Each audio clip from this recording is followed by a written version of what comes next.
سب پر حملہ، اس کا عملی مظاہرہ سامنے آیا اور سب دوستوں کا ہم شکریہ بھی ادا کرتے ہیں۔ اور باقی جو چودھری صاحب نے باتیں کی ہے کہ ہمیں بھی ذمہ دارانہ مظاہرہ کرنا چاہیے، اسی لیے آج کا یہ مظاہرہ نہیں بلکہ اظہار تشکر بھی ہے۔ اس کے ساتھ ساتھ ہمیں اپنی ذمہ داریوں کا بھی احساس کرنا ہوگا کہ آئندہ اس طرح کی کوئی غلطی نہ کرے، جیسے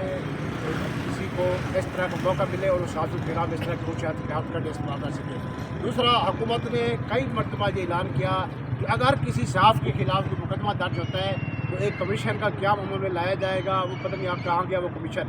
اگر کوئی بھی مقدمہ درج ہوتا ہے تو سب سے پہلے جو پریس کلب کی انتظامیہ ہے، جو ہمارے قیدین ہے PFUJ کے، ان کو نوٹس میں لے جائے، ان کے ساتھ بیٹھ کر مصالحتی کمیشن آلریڈی ایک بنا ہوا ہوتا ہے تھانے کے اندر، اس پر بات کی جائے، اس کے بعد مقدمہ کا اعتراض کیا جائے۔ اس کے ساتھ ساتھ میں قید تحریر افضل بٹ صاحب جو کہ اس وقت عمرہ کی سعادت حاصل کرنے کے لیے سعودی عرب میں موجود ہے، وہ بھی کل سے ہی اسی مسئلے کے اوپر بالکل فوکس کیے ہوئے تھے، ہدایات جاری کیے ہوئے تھے، ان کا بھی ہم شکریہ ادا کرتے ہیں۔ اور اب جب ہماری میٹنگ شروع ہوئی تو سب سے پہلے انہوں نے ہم سے پوچھا بھی اسرار کا پہلے مجھے رپورٹ پیش کی جائے کہ اسرار کے معاملے کا کیا ہوا۔ اس معاملے کی جو لمحہ جو رپورٹ ہے وہ انور رضا صاحب کو بتائیں کہ کس طریقے سے یہ مقدمہ یہ اطلاعات ملی، کس طرح انہوں نے ڈیل کیا، اور اب یہ مظاہرہ جو ہے کس طریقے سے اظہار تشکر میں تبدیل ہوا۔